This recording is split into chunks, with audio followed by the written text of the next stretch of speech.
Hi, it's Amalie from GABama Sisters and Ella from GABama Sisters. We have the new Fidget toy, spinner and the cube.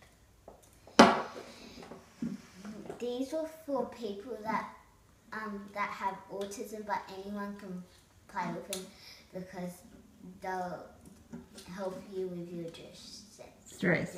Yeah. You going to show us how it works? So it does that, and you try to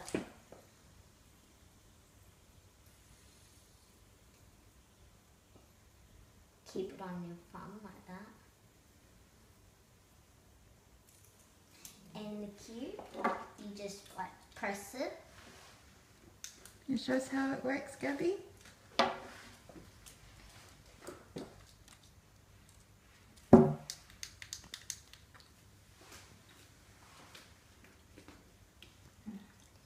Make sure you subscribe and like this video.